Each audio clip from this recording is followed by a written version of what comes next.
Hello बच्चों, कैसे हो आप सब लोग। और मेरे द्रोणा बैच वालों, कैसी चल रही है पढ़ाई लिखाई, कैसी चल रही है फिजिक्स, केमिस्ट्री, बॉटनी, जूलॉजी, कैसे बैलेंस कर रहे हो सब कुछ। क्या है सर, ये एग्जाम क्लियर करने के लिए सारे सब्जेक्ट्स बैलेंस्ड होने चाहिए। और ये एग्जाम सर, ये प्रोसेस जो है ना वो एंजॉय करना चाहिए हम लोगों को। ये प्रोसेस जो डेली डेली हम छोटे छोटे स्टेप्स में मेहनत कर रहे, छोटी छोटी चीजें सीख रहे, इन सबको थोड़ा सा एंजॉय करो, चीजों को थोड़ा रिलैक्स वे में देखो। एनसीईआरटी करो, एनसीईआरटी एग्जाम्पलर करो, ट्राई करो कि हाँ sir, electrochemistry, chemical kinetics, solution, ऐसे बड़े अच्छे अच्छे चैप्टर्स को अपने अंदर सर दिमाग में ऐसा ऐसा फिट कर लो कि हाँ सर, ये चैप्टर अब साथ साथ में एग्जाम हॉल तक जाएगा और वहां सर एग्जाम हॉल में मैं अपना बेस्ट दे के आऊंगा। ये ट्राई करने की कोशिश करना सर। इस बैच में हम सब लोग अभी तक सॉल्यूशन कर चुके, केमिकल काइनेटिक्स कर चुके, अब थर्ड चैप्टर इलेक्ट्रोकेमिस्ट्री। जितने भी ये चैप्टर्स कर रहे हैं ना, ये सारे के सारे मिनिमम 2 क्वेश्चन दे के जाएंगे एग्जाम हॉल में। तो तीसरा चैप्टर, और ये भी नेक्स्ट 2 डेज में फिनिश हो जाएगा। आज हम लोग इस चैप्टर के सर तीसरे पार्ट पे आ चुके हैं। मतलब सर, पहले हमने इस चैप्टर का जब स्टार्ट किया था तो मैंने आपको पहले ही बोला था कि सर इस चैप्टर के 3 पार्ट्स होंगे। एक होगा इलेक्ट्रोकेमिकल सेल, एक होगा सर इलेक्ट्रोकेमिकल सेल के बाद कंडक्टेंस होगा। ये 2 चैप्टर 2 पोर्शन हमने कर लिया। अब तीसरा पोर्शन क्या है, इलेक्ट्रोलिसिस करना। लेकिन सर, मजा तब है जब इसका रिवीजन होता रहे। मजा तब है, नए पार्ट में जाने का मजा तब है जब पीछे की सारी चीजें याद होती जाएं, पीछे की सारी चीजें कैरी फॉरवर्ड करते आए। याद है क्या सब कुछ? चलो एक बात बताओ, what is the difference between electrochemical and electrolytic cell? Sir, electrochemistry start कहाँ से हुई थी? इलेक्ट्रोकेमिस्ट्री स्टार्ट हुई थी कि सर, इलेक्ट्रिकल एनर्जी को केमिकल एनर्जी में कन्वर्ट कर लो या फिर केमिकल एनर्जी को इलेक्ट्रिकल एनर्जी में कन्वर्ट कर लो। सर, यही 2 पोर्शन से स्टार्ट हुआ था, इन्हीं 2 लोगों से स्टार्ट हुआ था। एक के लिए हमने क्या बोल दिया सर, एक को हम लोग बोल देते हैं इलेक्ट्रोकेमिकल सेल, एक को क्या बोल देते हैं हम लोग, इलेक्ट्रोलिटिक सेल। इलेक्ट्रोकेमिकल सेल क्या है? तो सर, जो केमिकल रिएक्शन से इलेक्ट्रिकल एनर्जी प्रोड्यूस करता है, जिसके बारे में हमने पढ़ लिया है। इलेक्ट्रोकेमिकल सेल के बारे में आज के टाइम पे हर एक स्टूडेंट को पता है। सर ई नॉट सेल क्या होता है? Sir, oxidation plus reduction. E naught cell क्या होता है? Oxidation plus E not reduction. Sir, ये कि जिसका ऑक्सीडेशन हो रहा है उसका ऑक्सीडेशन कर दो, जिसका ऑक्सीडेशन हो रहा है उसका ऑक्सीडेशन ऐड कर दो, और जिसका रिडक्शन हो रहा है उसका रिडक्शन ऐड कर दो। ऑक्सीडेशन होता कहां है? सर, एनोड पे। रिडक्शन कहां होता है? कैथोड पे। ई नॉट सेल क्या है? इन दोनों का सम है। ई नॉट सेल क्या है? इन दोनों का सम। पक्का? ई नॉट सेल हो गया, E not oxidation plus E not reduction. Sure हो? अच्छा, किसने बोला सर ये बात आप बता रहे हो? एक और चीज आपने बताई थी, ई सेल। बेटा, ये फॉर्मूलाज अगर आप विद इन सेकेंड लिख सकते हो ना, समझ जाओ आप सही रास्ते पे चल रहे हो। आप सोचो ना, एज ए टीचर मैं आपके सामने 2 बार 3 बार लिख चुका हूं। अभी तक मैं शायद 1-2 बार रिवाइज करा चुका हूं, आज फिर से रिवाइज करा रहा हूं। रीजन की सर, चैप्टर खत्म हो जाता है। सर, चैप्टर खत्म हो जाएगा, मैं चला जाऊंगा, ऑर्गेनिक शुरू हो जाएगी। लेकिन सर, आपको 1 साल बाद या 6 महीने 10 महीने बाद जो एग्जाम देना है ना सर, उसमें ये आपके साथ जाना चाहिए। ठीक है ना, ये आपके साथ जाना चाहिए। ई सेल क्या होता है? सर, हमने पढ़ा था Nernst equation, E naught cell minus R T upon E naught cell minus R T upon L N Q C पढ़ा था। याद आ रहा है? सर, याद करो, अगर मैं इसको सही से सॉल्व करता था तो ये क्या था सर, ये क्या था 2.303 R T upon N F L N Q C. Sir, ये सब क्या था याद करने वालों? यही चीज एग्जाम हॉल में विद इन सेकेंड। बेटा, आप ना लेक्चर अटेंड करने के बाद ना, जब चैप्टर खत्म हो जाए, यहाँ लॉग केस ही था, यहाँ लॉग केस ही था, ठीक है, जब चैप्टर खत्म हो जाए ना, तो आप जाके कॉन्फिडेंटली ना लास्ट 5 इयर्स के क्वेश्चंस अटेम्प्ट करके देखना। लास्ट 5 इयर्स के क्वेश्चंस अटेम्प्ट करके देखना, आपको पता चल जाएगा सर क्लास का कितना यूज आप कर पा रहे हो। अगर लास्ट 5 ईयर के क्वेश्चन विद इन सेकेंड ना हो ना बेटा, तो 2 ही चीजें हो सकती हैं। ठीक है, कि सर या तो हमने प्रैक्टिस कम कर रखी है या फिर मैं गलत पढ़ा रहा हूं। इसका मतलब सर, मैं अपनी तरफ से गारंटी लेता हूं, तुम अपनी तरफ से गारंटी ले लो, प्रैक्टिस की गारंटी ले लो बेटा, सिलेक्शन होके जाएगा। इतना जान जाओ, सर नेक्स्ट ईयर जब एग्जाम दे के आओगे ना, सब कुछ यही से मिल रहा होगा, इन्हीं सब चीज़ों से हम लोग देख रहे होंगे। ये नर्स्ट इक्वेशन था। फिर नर्स्ट इक्वेशन में हमने स्टार्ट किया, फिर हमने क्या बोला सर, इसमें इक्विलिब्रियम का कॉन्सेप्ट लेके आए। जैसे ही इक्विलिब्रियम पे पहुंचे, अरे सर इक्विलिब्रियम तो बहुत डिफिकल्ट है। किसने बोला? हम सब लोगों ने किया तो है। इक्विलिब्रियम पे क्या किया था? ई सेल क्या किया था? जीरो कर दिया था। ई सेल जीरो कर दिया था, डेल्टा जी जीरो कर दिया था, और क्यूसी को क्या बना देते हैं इक्विलिब्रियम पे? केसी। यही होता है सर। अब देखना सर, इक्विलिब्रियम पे ई नॉट सेल किसके इक्वल था? Sir R T upon N F L N K C के, या फिर सर 0.059 अपॉन एन, सर ये किसके इक्वल था? लॉग के सी के, ये इक्वल था। पक्का ई नॉट सेल आ गया। अब किसी ने बोला नहीं सर ई नॉट सेल चाहिए, और क्या चाहिए? तो सर यहाँ पे कुछ कुछ कॉन्सेप्ट लेके आ गए। गिब्स एनर्जी, सर अगर गिब्स एनर्जी निकालना है तो आपके पास ई नॉट सेल से भी निकाल सकते हो, या फिर सर आपके पास R T L N K C से भी निकाल सकते हो। किसने बोला सर डेल्टा जी नॉट बताओ, डेल्टा जी बताओ? तो सर इसके लिए minus N F E cell, या फिर minus N F E cell कर दो, डेल्टा जी आ जाएगा। फिर सर इससे निकाला, इन सब चीज़ों को हमने रिलेट किया सर इलेक्ट्रोकेमिकल सेल में, और अलग चीज़ों को अलग अलग तरीके से देखते गए। हमने सर गिब्स एनर्जी निकाली, हमने ई नॉट सेल निकाला, यहाँ से क्यूसी निकालो, केसी निकालो, इसी के ऊपर घूमे जा रहे थे, और कुछ तो था ही नहीं शायद। बस ऐसे ही हम लोग, बस सॉरी सर बहुत डिफिकल्ट। क्या डिफिकल्ट है बेटा? इतने ही तो फॉर्मूले थे इलेक्ट्रोकेमिकल सेल में। जिसका ऑक्सीडेशन हो रहा है उसका ऑक्सीडेशन, जिसका रिडक्शन हो रहा है उसका रिडक्शन। ये नर्स्ट इक्वेशन को थोड़ा मॉडिफाई कर दो, थोड़ा मॉडिफाई किया, ये मिल गया। अरे पक्का हो जाएगा सर, श्योर हो? चलो अब एक काम करो, ये चीजें हो गई थी। अब मुझे सेकंड पार्ट में क्या किया? सेकंड पार्ट में हम लोगों ने क्या किया? अब बेटा बाकी आप खुद भी बनाओगे ना, ऐसा नहीं सर मैं जो बना रही इतना ही लिखना है, ये तो बस दिखा रहा हूं, ये तो मैं बस दिखा रहा हूं। सेकंड पार्ट में क्या था? तो सर हमने पढ़ा था resistance rho L by A, ये पढ़ा था sir. 1 by resistance is nothing, 1 by resistance is nothing conductance, 1 by rho is nothing, sir क्या हो गई? Conductivity. 1 by rho is nothing conductivity, sir 1 by R is 1 by R is conductance, 1 by resistivity is nothing conductivity. पक्का। फिर किसने बोला sir what is G star? Sir ये cell constant था, ये क्या था? आर इंटू के, या फिर सर अपने पास एल बाई ए था। किसने बोला अरे सर एक काम करो सर, आर आ गया, जी आ गया, के आ गया, अब इन सबके साथ एक चीज और निकाल दो, कंडक्टिविटी के साथ साथ मोलर कंडक्टिविटी निकाल दो। सर ये चीज हमने निकाली। फिर हमें दिक्कत पता है क्या हुई? हमें क्या दिक्कत हुई कि सर इसका यूनिट इसमें हमने करा कि अगर के का यूनिट साइमन सेंटीमीटर में है तो लेमडा एम सर किस तरह निकलेगा? के इंटू 1000 अपॉन सी। बेटा अब यूनिट, अब बार बार ये फॉर्मूला जितनी बार लिखेंगे अपनी तकदीर हम खुद बदलते जाएंगे। सर देख लो ये आ जाएगा। किसने बोला सर एक काम करते ये चीज देख लो अपने पास। सर के की वैल्यू अगर अपने पास साइमन मीटर इनवर्स में है तो सर लेमडा एम की value sir K upon C into 1000 हो जाएगा, और सर लेमडा एम का यूनिट क्या हो जाएगा? Siemens metre square mole inverse हो जाएगा, siemens metre square mole inverse हो जाएगा। तो lambda M K by C दोनों को सर यूज करते रहिए। यही तो फॉर्मूलाज थे, इन्हीं के ऊपर तो चल रहे थे। अच्छा कुछ लोग सर नंबर ऑफ इक्विवेलेंट्स वाला, नॉर्मलिटी भैया एनसीईआरटी में नहीं है इसलिए हम नहीं कर रहे, ठीक है। और आज के प्रीवियस 5 साल के क्वेश्चन उठा के देख लो, तुम्हें पता चल जाएगा। ज्यादा इधर तो नहीं जाना। शुरुआत में आपको कॉन्सेंट्रेशन टर्म्स कराया गया, उसमें यही तक करना है, और एनसीईआरटी भी इसी को फॉलो कर रहा है। पक्का सर यहाँ तक की चीजें हो जाएंगी। यहाँ तक की चीजें हमने कर ली थी। इसके बाद हमने अगर कुछ और चीजें करना हो तो लास्ट क्लास में हमने ये भी ऐड किया था, कि सर अब देखो ध्यान से हमने क्या बोला कि सर अगर आप कॉन्सेंट्रेशन डिक्रीज करते हो, तो सर कंडक्टिविटी क्या होगी? डिक्रीज होगी, बट मोलर कंडक्टिविटी क्या होगी? इंक्रीज होगी। और मोलर कंडक्टिविटी इंक्रीज होगी होगी, कॉन्सेंट्रेशन टेंडिंग टू जीरो होगा, मोलर कंडक्टिविटी अपनी मैक्सिमम वैल्यू को जाएगी, और उसकी मैक्सिमम वैल्यू को हमने क्या बोला था सर, लिमिटिंग मोलर कंडक्टिविटी।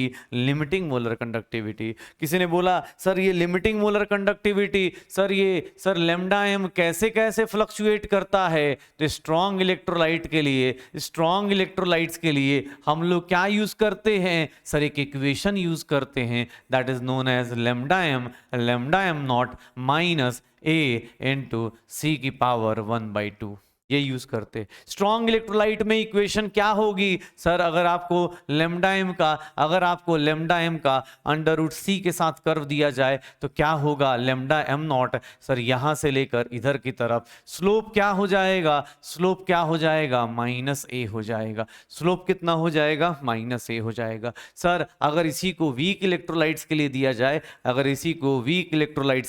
जाए, तो वीक इलेक्ट्रोलाइट्स में बेटा ध्यान से देखना, वीक इलेक्ट्रोलाइट्स में क्या हो जाएगा, वीक इलेक्ट्रोलाइट्स में सर यहां पे सेम इक्वेशन ग्राफ बनेगा, लेकिन इसका ग्राफ ऐसा बनेगा, पक्का। तो वीक इलेक्ट्रोलाइट्स में ऐसे स्ट्रेट लाइन इक्वेशन नहीं होती, ठीक है ना। अब अपने पास स्ट्रॉन्ग इलेक्ट्रोलाइट्स, वीक इलेक्ट्रोलाइट्स हो गए। फिर किसी ने बोला सर वीक इलेक्ट्रोलाइट्स में आप अल्फा भी निकाल सकते हो, व्हाट इज अल्फा, तो कुछ नहीं sir, lambda M upon lambda M naught, alpha भी निकाल सकते हो आप चाहो तो। वीक इलेक्ट्रोलाइट्स के केस में, वीक इलेक्ट्रोलाइट्स के केस में अल्फा निकाल सकते हैं हम लोग, श्योर है सर। देख लो, अब देख लो अपने पास सर, अपने कॉन्सेप्ट्स देखते जाइए और सीधे सीखते जाइए कैसे कैसे चीजें कर सकते। रीजन की सर आज अपने पास इलेक्ट्रोलिसिस शुरू हो जाएगा, थर्ड पोर्शन। कल सर अपने पास सर इलेक्ट्रोलिसिस कर करके अलग अलग चीजें, और अगली क्लास में चैप्टर खत्म, लेकिन सर साथ साथ में आपको भी खत्म करना है। देखो बेटा सब कुछ रिवाइज कराते हुए सर, किसी भी एसिड में, किसने बोला सर एक आपने रूल बताया था, कोहलार्स लॉ बताया था, कोहलार्स लॉ बताया था। कोहलार्स लॉ क्या बोलता है, कि सर अगर आपसे कोई बोले NaCl का निकालो, अगर किसी भी इलेक्ट्रोलाइट का लिमिटिंग मोलर कंडक्टिविटी निकालने को बोला जाए तो कुछ नहीं, इंडिविजुअल का निकाल दो और उसको किसमें ऐड कर दो सर, लिमिटिंग मोलर कंडक्टिविटी आ जाएगी। सर इसके ऊपर सर प्रीवियस ईयर क्वेश्चंस देखेंगे, आपको मिल जाएगा। सर ये बोला जाए लेमडा एम नॉट, सर अगर मैं ये बोलता हूं MgCl2 का निकालो, तो सर क्या करोगे, लेमडा नॉट ऑफ Mg+2 और 2 times lambda naught of Cl minus, पक्का। तो निकालते रहो कोहलार्स लॉ से, पक्का। अब सर ये सब चीजें कर ली हम लोगों ने लास्ट क्लास में, उसके बाद हमारा कंडक्टेंस हो गया, इलेक्ट्रोकेमिकल सेल हो गया। सर ये कहानी हमने स्टार्ट करी थी कि सर किसका पोटेंशियल ज्यादा, किसका पोटेंशियल कम, पहली क्लास से ये स्टार्ट किया था। आज हम लोग 6th क्लास में, और 6th क्लास के अंदर देखो आप छोटे छोटे बाइट्स में कितना कुछ ग्रैब करते जा रहे हो, पक्का। तो जो अभी तक पढ़ा है उसको एक फटाफट विद इन सेकेंड 5 मिनट में 5 क्वेश्चन 10 क्वेश्चन करके बाहर आते हैं, फिर अगले कॉन्सेप्ट को पढ़ेंगे, फिर अगले कॉन्सेप्ट के क्वेश्चंस करेंगे, पक्का। चलो, किसने बोला सर एक काम कीजिए सर, क्वेश्चन दीजिए, खजाने के क्वेश्चन आपके सामने लेके आता हूं। खजाने के क्वेश्चन जो है ना आपके सामने आ रहे, ठीक है ना।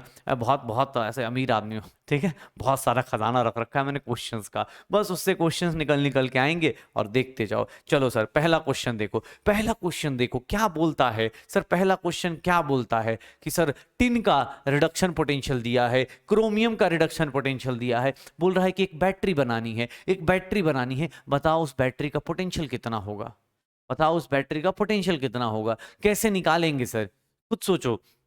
आपको क्या दिया हुआ है सर, इसका रिडक्शन पोटेंशियल दिया हो। तो सर हमने जब बैटरी बनाना शुरू किया था तो हमने क्या बोला था, हम किसको लेते हैं सर, हम उन लोगों को लेते हैं जैसे Sn+2 है सर, Sn+4 है, Sn+4 का रिडक्शन पोटेंशियल दिया हुआ है, E0 की वैल्यू दी है कितनी सर, +0.15। सर हम लोग E0 ऑफ क्रोमियम का रिडक्शन पोटेंशियल लेते हैं सर, ये क्या हो गया -0.74। पहले ये बताओ किसका रिडक्शन लेंगे तो फायदेमंद रहेगा, इसका रिडक्शन लेंगे तो नेगेटिव वोल्टेज आएगी, कभी नहीं लेंगे। हम किसका एनोड बनाएंगे सर, हम किसका कैथोड बनाएंगे, हम हमेशा कैथोड पे किसको रखेंगे, इसको रखेंगे। क्यों, क्योंकि कैथोड पे रिडक्शन चाहिए और कैथोड पे जिसका रिडक्शन पोटेंशियल हाई होता है उसको रखते हैं। तो इन दोनों में रिडक्शन पोटेंशियल किसका हाई है, टिन का। किसने बोला सर ऑक्सीडेशन पोटेंशियल फिर किसका लेंगे सर, इसका ऑक्सीडेशन पोटेंशियल देख लो, किसका ऑक्सीडेशन पोटेंशियल हाई है, उल्टा करके देख लो, Sn+2 जब आपको कोई बोले कि सर कैथोड पे निकालना है, कैथोड पे आप क्या देखते हो? आप क्या देखते हो? कैथोड के लिए कौन सा बंदा बेस्ट होगा? जिसका रिडक्शन पोटेंशियल हाई है। एनोड के लिए कौन सा बंदा बेस्ट होगा? जिसका ऑक्सीडेशन पोटेंशियल हाई है। और जहां तक मुझे दिख रहा है कि सर आपको भी, सर कितना वोल्टेज है सर किसका, तो सर ये कैथोड होगा और ये वाली चीज़ क्या हो जाएगी मेरे लिए? एनोड हो जाएगी। और सर जैसे ही पता चला तुम भैया कैथोड और तुम भैया एनोड, चलो भाई सर किसका ऑक्सीडेशन करने वाले हैं आप? Cr+Cr+3। किसका रिडक्शन करने वाले हैं आप? Sn+4 से Sn+2। सर क्या होगा? इसकी वैल्यू 0.74, इसकी वैल्यू 0.15। सर ये कितना हो जाएगा? 0.89। सर इतना वोल्टेज आ जाएगा, 0.89 वोल्टेज उस बैटरी की आएगी।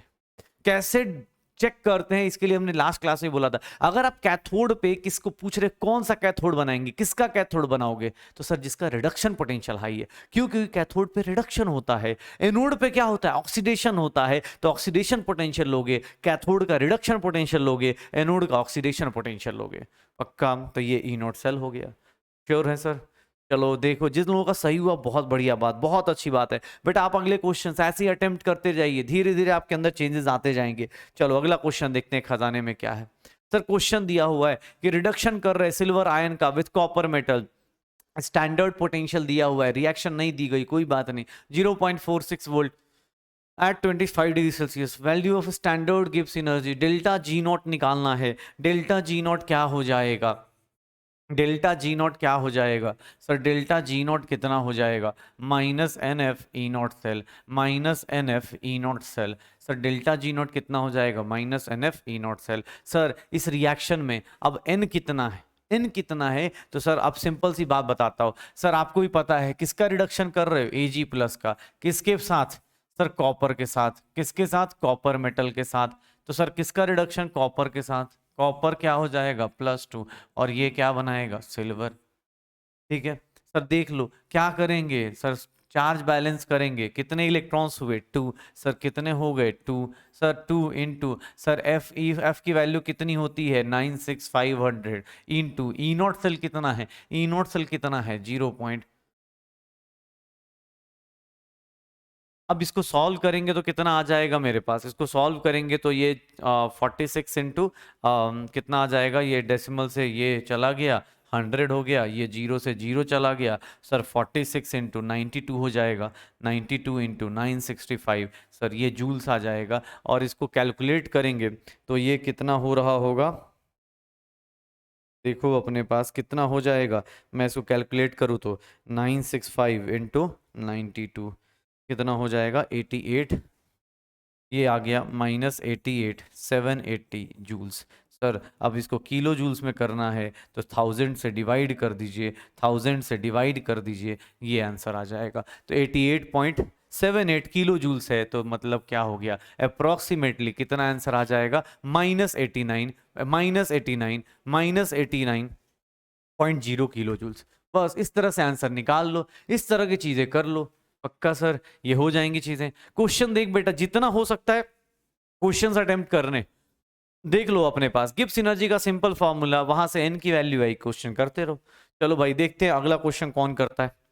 अगला क्वेश्चन, सर ये रिएक्शन दी हुई है, ये रिएक्शन दी हुई है, स्टैंडर्ड रिडक्शन पोटेंशियल दिया हुआ है, स्टैंडर्ड रिडक्शन पोटेंशियल दिया है मैग्नीशियम का और कॉपर का। मतलब सर अगर मैं लिखना चाहूं एग्जाम हॉल में तो ऐसे बोल सकता हूं कि सर इसका रिडक्शन पोटेंशियल कितना है? -2.37 वोल्ट। सर इसका इसका oxidation potential, sir reduction potential इसका कितना है? कॉपर +2 टू कॉपर का, सर वो कितना है? तो sir this will B 0.34 volt. Sir देख लो कॉपर का रिडक्शन पोटेंशियल, मैग्नीशियम का रिडक्शन पोटेंशियल। अब एग्जाम में बोल रहा है ईएमएफ ऑफ द सेल बताइए। सर जब कुछ नहीं लिखा है तो ई नॉट ऑफ सेल निकालना शुरू करेंगे। Sir E naught of cell कितना आ जाएगा? मैंने आपको क्या बोला? ना राइट ना लेफ्ट, कुछ नहीं सोचना। जिसका जो हो रहा है, जिसका ऑक्सीडेशन हो रहा है उसका ऑक्सीडेशन पोटेंशियल, जिसका रिडक्शन हो रहा है उसका रिडक्शन पोटेंशियल, ना राइट और ना लेफ्ट, सीधी सी बात है। सर जिसका ऑक्सीडेशन हो रहा है, किसका ऑक्सीडेशन हो रहा है बेटा?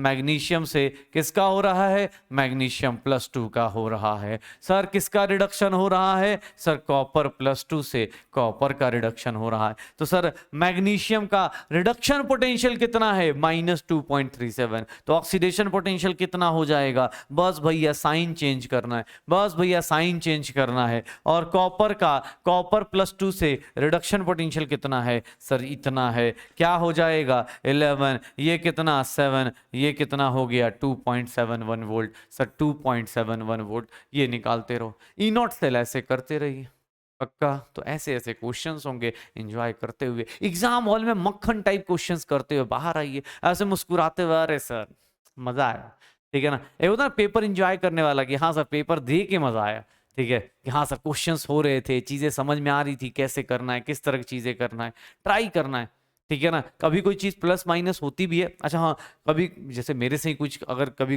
प्लस माइनस हो जाए तो भाई ठीक है ना। अब अपने पास क्या है कि थोड़ा सा जैसे लाइव क्लास में तो पता चल जाता है, लेकिन हाँ कहीं कहीं गलती हो गई प्लस माइनस तो थोड़ा समझ जाया करो कि हाँ यार सर से by the way silly mistake हो गई होगी, ऐसे होती नहीं है लेकिन हाँ कहीं हुई होगी। तो मैं पहले बताया कहीं किसी प्रॉब्लम में हो गई कि कहीं माइनस के बदले यहाँ माइनस लिखा है मैंने वहां प्लस लिख दिया हो, तो वो उसके लिए बोल रहा हूँ। बाकी आप सर देख लो क्वेश्चन आपके पास है, ई नॉट सेल निकालते जाइए, श्योर है सर।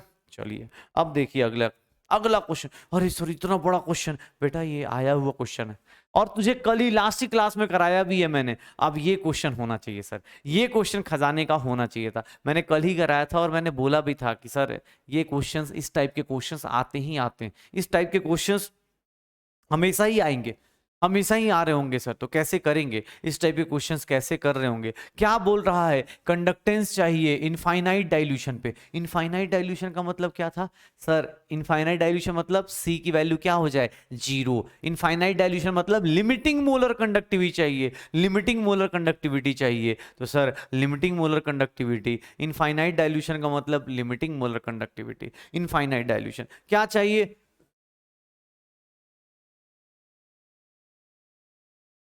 इसकी वैल्यू चाहिए, यही चाहिए लेमडा एम नॉट। ठीक है sir, lambda M not value चाहिए, कैसे निकाले सर, क्या क्या दिया हुआ है सर, क्या क्या दिया हुआ है sir, lambda M not NaCl दिया हुआ है। इसका मतलब क्या होगा कि सर इंडिविजुअल कटायन का वैल्यू कुछ आया होगा, इंडिविजुअल एनायन का वैल्यू कुछ आया होगा, कितना हो जाएगा, कितना हो जाएगा 126.45।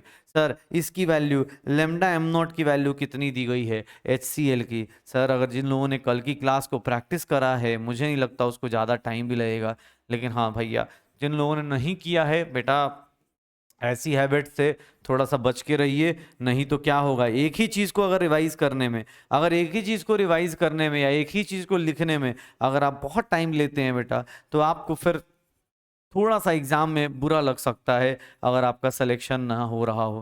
बिकॉज सर जितना ज़्यादा प्रैक्टिस करेंगे, जितनी ज़्यादा चीज़ें देखेंगे ना सर, जितनी ज़्यादा चीज़ें देखेंगे उतनी ज़्यादा आप सीखते चलेंगे। जैसे मैंने अलग अलग इंडिविजुअल कटायन का लिखा, क्यों लिखा, बिकॉज मुझे पता है कि सर यहाँ पे क्या चाहिए, यहाँ पे क्या चाहिए, मुझे क्या चाहिए CH3CO- और लेमडा नॉट H+ चाहिए, यही चाहिए ना। मैं इसको लिखने का एक तरीका ऐसे भी तो लिख सकता हूं, मुझे ये चाहिए, एक काम करता हूं सर, एक काम करता हूं, लेमडा नॉट, लेमडा नॉट, देखना ध्यान से, इसको ऐसा लिख सकता हूं क्या,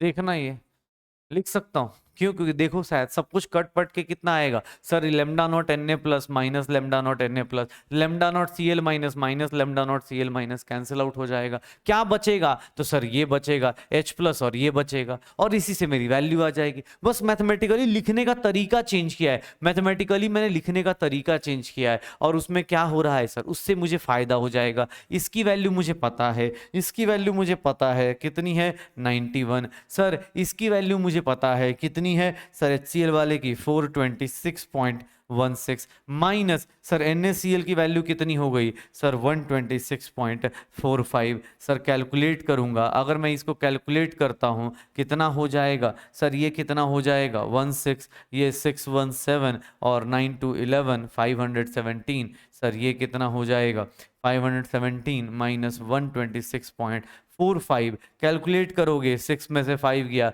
सर, 6 में से 5 गया 1, 10 में से 11 में से 4 गया 7, और ये कितना हो जाएगा सर ये 0 और ये 9 390.7 कितना हो जाएगा सर 390.7। जब प्रीवियस ईयर के क्वेश्चन है, एग्जाम में आए हुए क्वेश्चन है सर, एग्जाम में आए हुए क्वेश्चन है, मतलब ऐसा नहीं कि आप लाइटली लेके जा सकते हो इसको सर, एग्जाम के क्वेश्चन है, एग्जाम के क्वेश्चन तो होने ही चाहिए सर, क्योंकि अगले साल एग्जाम ही तो देना है और एग्जाम ही क्रैक करना है अपने को ना, तो ट्राई करना है। ये सब क्वेश्चंस जितना हो सकता है प्रैक्टिस करते रहिए, प्रैक्टिस करते रहिए सर, सीखते रहिए। अगला क्वेश्चन देखो, one of the best question, one of the best questions में से एक है, one of the best questions में से एक है sir, one of the best questions में से एक है। जो लोग करना चाहते हैं बेटा, आप वीडियो स्टॉप करके ना, वीडियो पॉज करके देख लो कि सर एक बार क्या बोला गया, एक बार ये दिया गया है, इसका ईएमएफ कितना होगा सर। अब जितना भी हो मैं क्या करूंगा, E1 की वैल्यू कैसे निकालूंगा, E0 minus sir 0.059 upon 2 log, sir यहाँ प्रोडक्ट में कौन है, प्रोडक्ट में कौन सा है, zinc plus 2 divided by Cu plus 2, यही है शायद। तो सर E1 की वैल्यू कितनी है, E0 माइनस 0.059 अपॉन 2 लॉग। अच्छा ये पता चल रहा है कैसे प्रोडक्ट, किस लोग नहीं पता चल रहा हो तो भाई ये देख लेना, ये रिएक्शन को ऐसे लिख सकते हैं क्या, ये रिएक्शन को ऐसे लिख सकते हैं क्या, ये रिएक्शन को ऐसे लिख सकते हैं क्या सर, ये देख लो, ये रिएक्शन ऐसे लिख सकते हैं पक्का, तो देख लो। अब वही सेम चीज का प्रोडक्ट, जिंक प्लस 2 का कितना दिया है 10 की पावर माइनस 2, सर ये कितना दिया हुआ है 1, सर इसको सॉल्व करेंगे, E1 is nothing E0 minus 0.059 upon 2, 10 की पावर माइनस 2 आएगा बाहर -2 और log 10, सर ये कितना हो गया 1 हो गया। What is E1, E1 is nothing E0 minus 0.059 upon क्या हो जाएगा 2 इंटू -2 क्या हो जाएगा +2, कैंसल आउट, यही होगा E1 की वैल्यू। किसने बोला सर नहीं सर E2 की वैल्यू बताओ, E2 की वैल्यू के लिए क्या चेंज किया गया, उसने बोला concentration of zinc plus 2, Zn+2 की कॉन्सेंट्रेशन 1 कर दे और कॉपर की, मतलब दोनों की उल्टा कर दे। सर E2 की वैल्यू भी सिमिलर वे से काउंट होगा, सिमिलर तरीके से काउंट होगा, बस क्या चेंज करना है सर, चेंज क्या करना है, जो जिंक का कॉन्सेंट्रेशन था वो कॉपर का कॉन्सेंट्रेशन कर देना है, जो जिंक का कॉन्सेंट्रेशन था वो कॉपर का कॉन्सेंट्रेशन कर देना है। कितना हो जाएगा, ये वैल्यू 2 थी सर, पुट करो, E0 की वैल्यू नहीं पता लेकिन 0.059 अपॉन 2 लॉग जिंक प्लस 2 का कॉन्सेंट्रेशन कितना हो गया 1 अपॉन 10 की पावर -2, ऊपर गया क्या हो जाएगा E माइनस 0.059 लॉग ऊपर गया 10 की पावर 2, सर ये देख लो E0 minus 0.059 upon 2 into 2 log 10, sir ये कितना हो जाएगा 2 to 10 कितना हो गया log 10 1, कितना आ जाएगा E2 की वैल्यू कितनी आई 0.059, सर देख लो E2 की वैल्यू कितनी आ गई, E0 माइनस ये क्या है E0 प्लस है, ये क्या है E0 प्लस 0.059, वो क्या है माइनस में है, तो किसकी वैल्यू ज्यादा होगी, E1 की वैल्यू ज्यादा होगी E2 से, E1 की वैल्यू क्या होगी ज्यादा होगी E2 से, E1 की वैल्यू क्या होगी ज्यादा होगी E2 से। सर क्वेश्चंस करते रहिए, चीज़ों को समझते चलिए आराम से। सर ये क्वेश्चंस बहुत डिफिकल्ट नहीं, अगर आपने प्रैक्टिस की है तो आपको भी पता है प्रोडक्ट अपॉन रिएक्टेंट लिखते हैं, प्रोडक्ट में सर हम ये वाला पार्ट क्यों नहीं लिख रहे, बिकॉज हम अब सीख चुके हैं कि भैया सॉलिड होगा तो उसकी कॉन्सेंट्रेशन कितनी ले लेंगे 1 ले लेंगे, सॉलिड होगा प्योर लिक्विड होगा तो उसकी कॉन्सेंट्रेशन कितनी ले ली जाएगी 1 ले ली जाएगी। तो बस सर हो गया, इसी तरह से क्वेश्चंस करते चलो, बस एक क्वेश्चन और करते हैं फिर देखते हैं अपने पास आने का, एक क्वेश्चन और करते हैं। सर ये बताओ ये वाला क्वेश्चन कैसे कर सकते थे आप लोग, ये वाला क्वेश्चन कैसे कर सकते थे आप लोग, सर ये वाले क्वेश्चन को कैसे अटेम्प्ट कर सकते हो आप, कैसे अटेम्प्ट कर सकते हो, क्या दिया हुआ है सर कॉपर +2 से कॉपर दिया हुआ है, कॉपर +2 से कॉपर दिया हुआ है, सर कॉपर प्लस से कॉपर +2 से कॉपर +2 से हम ऐसे बना लें सीढ़ियां, कॉपर +2 से कॉपर +2 से कॉपर +1।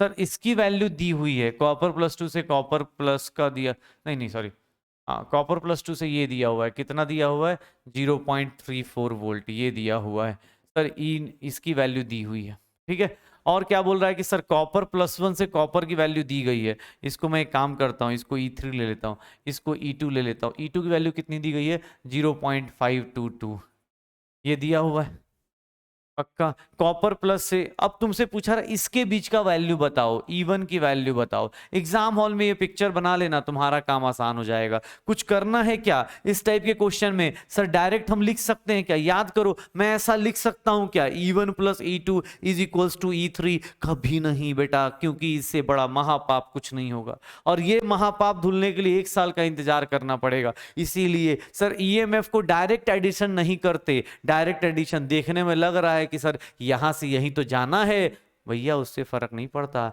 यहां एडिशन किसका होगा, यहां एडिशन किसका होगा सर, गिब्स एनर्जी का होगा। यहां एडिशन किसका होगा, गिब्स एनर्जी का होगा। Delta G3 is nothing delta G1 plus क्या होगा, डेल्टा G2 हो जाएगा। डेल्टा G1 प्लस क्या हो जाएगा, डेल्टा G2 हो जाएगा। माइनस सर माइनस एन,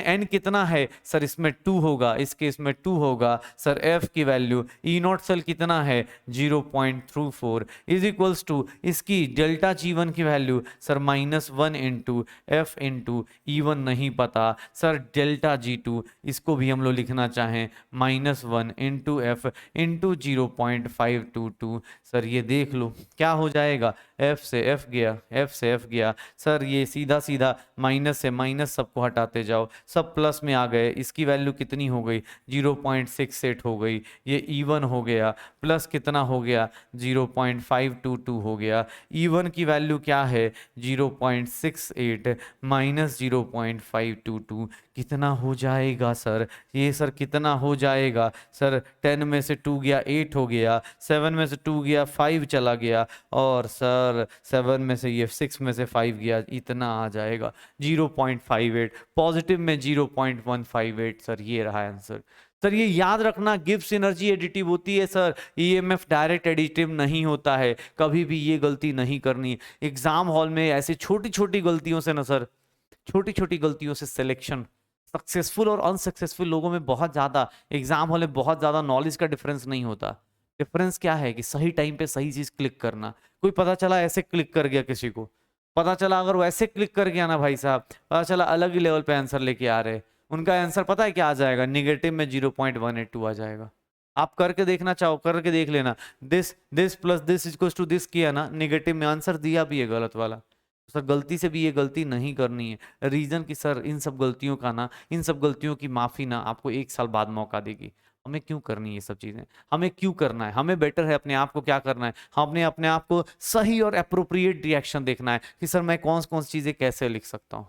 पक्का सर देख लो। अब सर अपने पास जितना हो सकता है, जितना हो सकता है हमने रिवाइज कर लिया।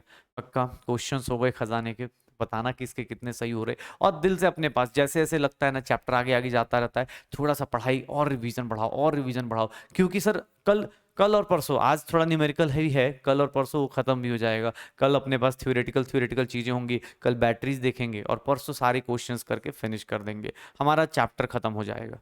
ठीक है ना, थोड़ा ट्राई कीजिएगा कि जितना हो सकता है एनसीईआरटी के एग्जाम्पलर्स, पीडब्ल्यू के मॉड्यूल्स जो भी हम डीपीपीज दे रहे हैं उसके ऊपर, अगर किसी दिन डीपीपी नहीं आ रही तो भाई अगले डीपीपी तक आप वेट कर लीजिए और उसको क्वेश्चंस करते रहिए। श्योर है सर।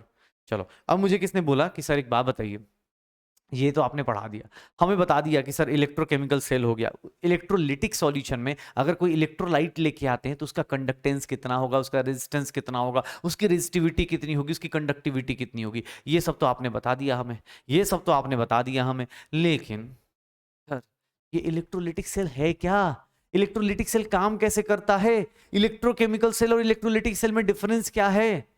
सर इलेक्ट्रोलाइटिक सेल और इलेक्ट्रोकेमिकल सेल का याद करो, कॉपी का अभी जब नोट्स है उसका पहला पेज देखो चैप्टर के स्टार्ट में। इलेक्ट्रोकेमिकल सेल में क्या होता था, केमिकल एनर्जी को यूज करके वोल्टेज जनरेट करते थे। केमिकल एनर्जी को यूज करके क्या जनरेट करते थे, वोल्टेज जनरेट करते थे। बट इलेक्ट्रोलाइटिक सेल में क्या होता है, इलेक्ट्रोलाइटिक सेल में क्या होता है, अपोजिट होता है। इलेक्ट्रोलाइटिक सेल में क्या होता है सर, आप इलेक्ट्रिकल एनर्जी यूज करते हो ताकि क्या निकाल पाओ सर, आप केमिकल रिएक्शन कर पाओ। जैसे मैं पानी का इलेक्ट्रोलिसिस करूंगा, अगर मैं कोई बोले कि सर कोई नॉन स्पॉन्टेनियस रिएक्शन है, दो टाइप की रिएक्शन होती है बेटा। आपको अगर कोई बोलता है कि सर पानी को तोड़ दो, पानी से ना हाइड्रोजन निकाल दो और ऑक्सीजन निकाल दो, हाइड्रोजन निकाल दो और ऑक्सीजन निकाल दो, तुम्हें क्या लग रहा है ये रिएक्शन अपने आप हो जाएगा क्या? पानी हाथ में लोगे और होता ना कि आबरा का डाबरा करके इसे निकाल दोगे, क्या नहीं निकलेगा ना, हाइड्रोजन और ऑक्सीजन बाहर नहीं निकलेगा। है थोड़ा ना होगा सर हाथ से आप हाँ पानी से H2 और O2 निकाल के सर इधर ऑक्सीजन। ऐसा होता तो कोरोना में सब लोग क्या करते, जिनके यहाँ ऑक्सीजन की कमी थी, मोदी जी बोलते बेटा 8 बजे के बाद सब लोग आबरा का डाबरा करेंगे, यहाँ पानी हाथ में रखेंगे, इससे क्या होगा, जिसको भी ऑक्सीजन मिलना है उसको ऑक्सीजन मिल जाएगा, जिसको हाइड्रोजन से आग लगानी है आग लगा लेगा। यही होगा, ठीक है। ऐसा नहीं होता है, क्योंकि ये क्या है, एक नॉन स्पॉन्टेनियस रिएक्शन है, अपने आप नहीं होगा। जैसे एक सिंपल सी बात, किसी को लगता है सर ये नॉन स्पॉन्टेनियस रिएक्शन क्या है, सर नॉन स्पॉन्टेनियस रिएक्शन आपको सीधी सी 11th में अपने गिब्स एनर्जी पढ़ते हैं उससे होता है, नहीं तो मैं तुम्हें एक बेस्ट एग्जांपल दिला देता हूँ। याद करो स्कूल का एक पीरियड याद करना, जब गेम पीरियड होता था, गेम्स टीचर का गेम्स पीरियड होता था स्कूल में, उसमें हमें टीचर आए चाहे ना आए हम अपना खेल लेते थे ना। लेकिन मैथ्स के पीरियड में गेम्स खेलना क्या स्पॉन्टेनियस है। कभी सुना क्या मोहल्ले में, क्या अरे ये बच्चा बहुत पढ़ाई करता था उसके घर वाले ने ट्यूशन लगाई ताकि वो खेल पाए, खेलने के लिए ट्यूशन लगाई गई? नहीं लगाई जाती ना, पढ़ने के लिए लगाई जाती है। क्यों? क्योंकि वो नॉन स्पॉन्टेनियस रिएक्शन है, उसके लिए एक्सटर्नल फोर्स की जरूरत है, उसके लिए कोई आएगा डराएगा धमकाएगा। जैसे हम जैसे लोग मतलब सपने बेचेंगे कि हाँ भाई तू करेगा तभी तेरे सपने पूरे होंगे, तुझे सपने दिखाएंगे, सपने पूरा करने की रास्ता दिखाएंगे, तब जाके तू पढ़ेगा। अपने आप को सोच रहा है ये पढ़ाई करना कितना नॉन स्पॉन्टेनियस प्रोसेस है। इस टाइप के प्रोसेस को कराने के लिए क्या चाहिए, हमें कुछ बहुत बड़ा मोटिवेशन चाहिए। जैसे मोटिवेशन, पहला मोटिवेशन क्या है कि सर कितनी अच्छी डील है, अगले 10 महीने में नाम चेंज हो जाएगा सर, अगर मेरा नाम महेश सुरेश दिनेश जो भी है सर उसके आगे क्या लग जाएगा, डॉक्टर लग जाएगा। अगर मेरा नाम रीना टीना मीना जो भी है उसके आगे क्या लग जाएगा, डॉक्टर लग जाएगा। सर ये प्रोसेस नॉन स्पॉन्टेनियस तो है लेकिन करना तो है। अब करेंगे कैसे, तो इसके लिए हम क्या यूज करते हैं, एक्सटर्नल फोर्स, एक्सटर्नल कुछ ना कुछ। अब यहाँ पे एक्सटर्नल फोर्स से नहीं करते, यहाँ क्या करते हैं, करंट देते हैं। करंट वाला मूवीज में झटका देते हैं ना, वैसे ही झटका देना शुरू करते हैं। पानी को बोलते हैं भाई एक काम कर, एक काम कर, तुझे देता हूं मैं इलेक्ट्रिक करंट। और यहाँ पे ये रिएक्शन कराने के लिए मैं क्या करता हूं, एक वर्ड यूज करता हूं, इलेक्ट्रोलिसिस। इलेक्ट्रोलिसिस कराऊंगा। इलेक्ट्रोलिसिस मतलब कुछ नहीं सर, इलेक्ट्रोलिसिस का भी डेफिनेशन लिख लेंगे, बस मीनिंग समझो। इलेक्ट्रोलिसिस क्या करता है सर, यूज ऑफ, इलेक्ट्रोलिसिस का मतलब क्या है कि sir use of electrical energy, use of electrical energy to generate, use of electrical energy to do energy to do non-spontaneous reaction, to do non-spontaneous, to do non-spontaneous reaction। Sir non-spontaneous reaction करने के लिए जो energy देते हैं sir, जो non-spontaneous reaction करने के लिए जो एनर्जी देनी पड़ती है उसी को, उस प्रोसेस को क्या बोलते हैं, इलेक्ट्रोलिसिस। इस बैटरी के अंदर, जिस बैटरी के अंदर होता है उस बैटरी को क्या बोलते हैं, इलेक्ट्रोलिटिक सेल। उस बैटरी को क्या बोलते हैं, इलेक्ट्रोलिटिक सेल। पक्का? चलो भाई एक काम करते हैं, मेरे पास दो टाइप की बैटरी आ चुकी है, मैं दोनों का डिफरेंस देख लेता हूं ताकि एग्जाम हॉल में काम आ पाए। मेरे पास कौन कौन सी है, थोड़ा ध्यान से सुनना। इलेक्ट्रोलिटिक सेल है और गैल्वेनिक सेल, मतलब क्या हो जाएगा, गैल्वेनिक सेल मतलब गैल्वेनिक सेल मतलब क्या हो जाएगा, अगर मैं बात करूं तो galvanic cell is nothing, electrochemical cell. Electrochemical cell, Daniell cell, electrochemical cell, जो बोलेगा उसको देख लो। तो ध्यान से सुनना कहानी को, ध्यान से सुनना कहानी को। क्या बोलना चाह रहा है कि सर इसमें इलेक्ट्रोलिटिक सेल में क्या हो रहा है, इलेक्ट्रिकल एनर्जी को कन्वर्ट कर रहे हैं किसमें, केमिकल एनर्जी में। बेटा देख ले थ्योरी वाला पोर्शन भी अपने को जिंदगी में ये भी बहुत काम आएगा। इलेक्ट्रिकल एनर्जी को किसमें कन्वर्ट करते हैं सर, इसमें केमिकल एनर्जी में। इसमें क्या होता है, chemical energy is converted into electrical energy. Sir तो नया क्या है, नया है ना बेटा, ये देख सबसे इंपॉर्टेंट पॉइंट बेटा, सबसे इंपॉर्टेंट पॉइंट इसमें सर। यहां अब इसको एक को याद रखना, एनोड यहां क्या था, जहां ऑक्सीडेशन होता है। कैथोड क्या था, जहां रिडक्शन होता है। तो यहां एनोड क्या था, नेगेटिव, कैथोड क्या था, पॉजिटिव। सर बहुत ज्यादा इंपॉर्टेंट, यहाँ एनोड क्या होगा पॉजिटिव और कैथोड क्या होगा निगेटिव। सर कैथोड क्या होगा निगेटिव। ध्यान रखना, सबसे इंपॉर्टेंट पॉइंट में डिस्कस कर रहा हूं। सर इलेक्ट्रोकेमिकल सेल का जो साइन होगा उसके अपोजिट क्या होगा, इलेक्ट्रोकेमिकल सेल के जस्ट अपोजिट क्या चलेगा सर, एनोड, और एनोड के अपोजिट कैथोड। सर यहाँ एनोड पॉजिटिव था, यहाँ एनोड निगेटिव था, वहां एनोड कैथोड पॉजिटिव था, उसका मैं दोनों को नहीं याद करने के लिए बोलता हूँ, सबसे बेस्ट तरीका होता है देख, या तो आंसर यस होगा नहीं तो नो होगा ना, तो तू एक को याद रख, दूसरा अपने आप ही हो जाएगा। तो इसको याद रख, क्यों, क्योंकि सर अभी इतना टाइम तुमने किसको दिया है, इलेक्ट्रोकेमिकल सेल को दिया है। अगर इलेक्ट्रोकेमिकल सेल को दिया है तो तुम्हें ये याद रखना है इसका अपोजिट किसको ले लेना, उसको ले लेना, पक्का।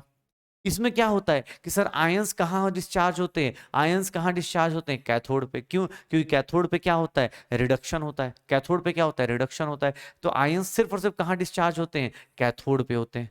ये अगला डिफरेंस भी बहुत ज्यादा इंपॉर्टेंट है। यहाँ पे क्या होगा कि सर दोनों जगह मतलब आयंस अलग अलग जगह पे अलग अलग तरीके से डिस्चार्ज हो रहे होंगे, एक जगह ऑक्सीडेशन हो रहा होगा, एक जगह रिडक्शन हो रहा होगा। तो यहाँ आयंस कहाँ डिस्चार्ज होंगे, बोथ इलेक्ट्रोड्स पे। ध्यान से सुनना, third point, second and third point बेटा बहुत ज्यादा इंपॉर्टेंट है, सेकंड एंड थर्ड पॉइंट बहुत ज्यादा इंपॉर्टेंट है, पक्का हो जाएगा। इसमें क्या है कि सर अगर इलेक्ट्रोड्स, ये उतना इंपॉर्टेंट तो नहीं है लेकिन हाँ पता होना चाहिए कि इलेक्ट्रोड्स इनर्ट होंगे तो सर इलेक्ट्रोलिसिस का कॉन्सेंट्रेशन धीरे धीरे क्या होगा, कम होता जाएगा। यहाँ पे क्या होता है, कॉन्सेंट्रेशन एनोड का क्या होता है, इंक्रीज होता है, कैथोड का क्या होता है, डिक्रीज होता है, और दोनों को एक वायर से कनेक्ट करते हैं। तो ये किसका नेचुरल फंक्शन है, this one is more important. ये टू एंड थ्री जो पॉइंट है ना, सेकंड एंड थर्ड पॉइंट, ये ज्यादा इंपॉर्टेंट है as compare to fourth one. Similarly यहाँ पे कि सर ये both the electrons can be filled in, sir अपने पास कैन बी फिल्ड इन, ठीक है, इसमें same direction same orbit compartment में रख सकते हो, यहाँ पे अलग अलग कंपार्टमेंट में रखना पड़ेगा।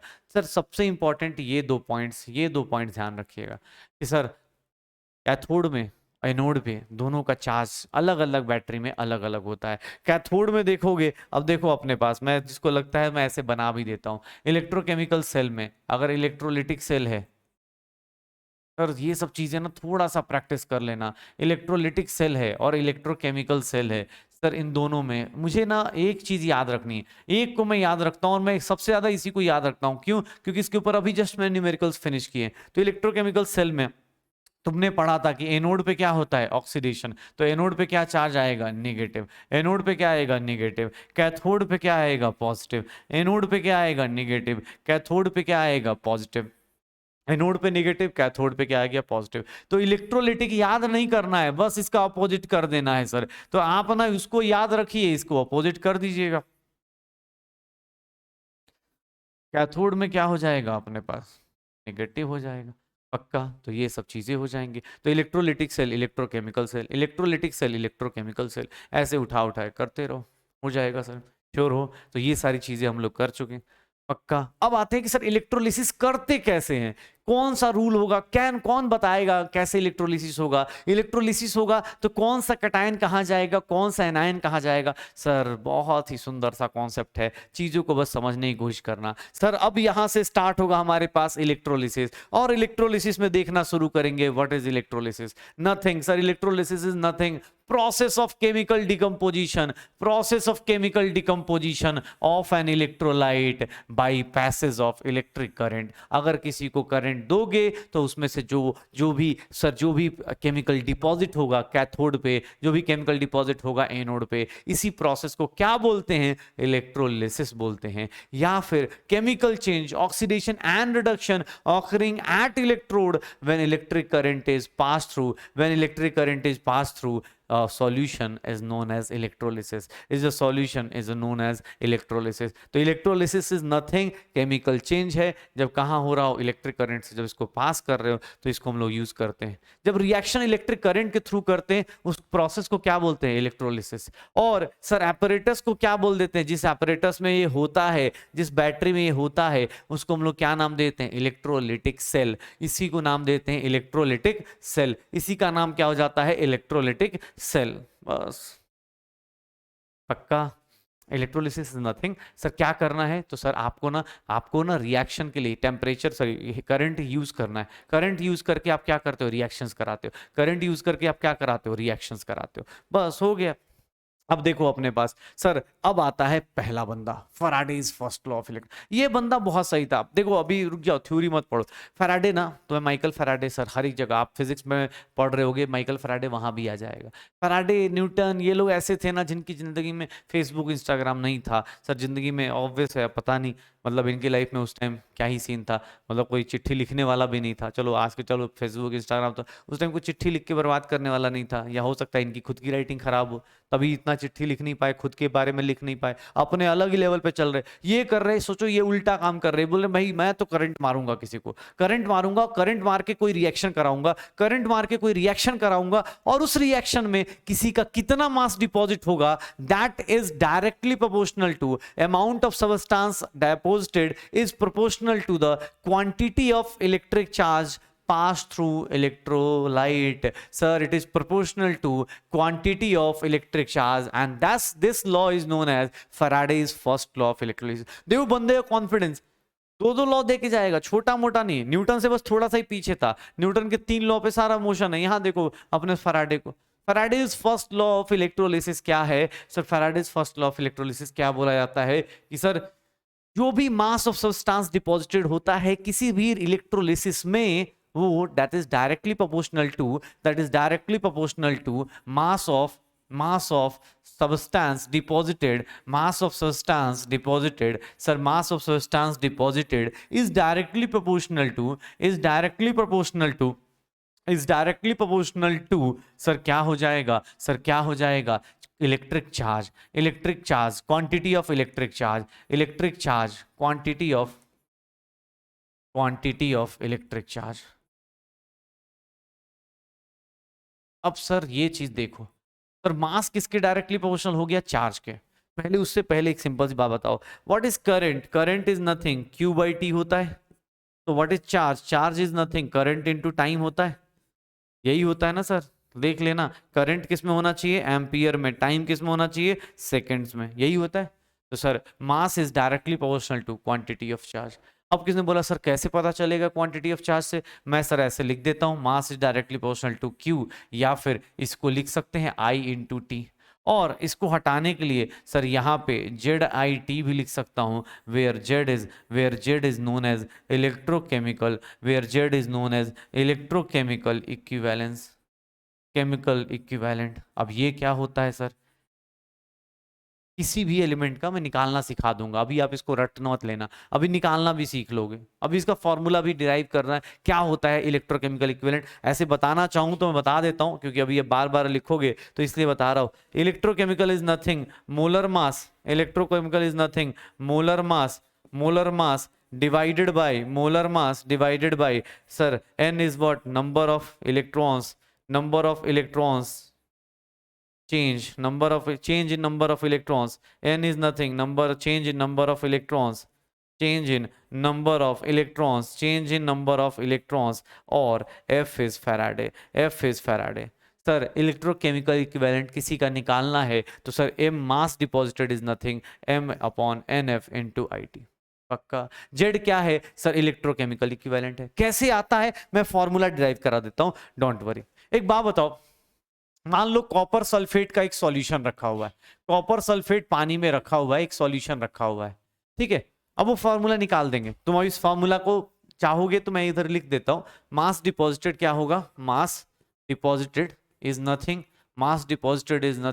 क्या हो जाएगा? जेड आई टी, या फिर सर जेड के बदले molar mass N F into I into T, यही हो सकता है।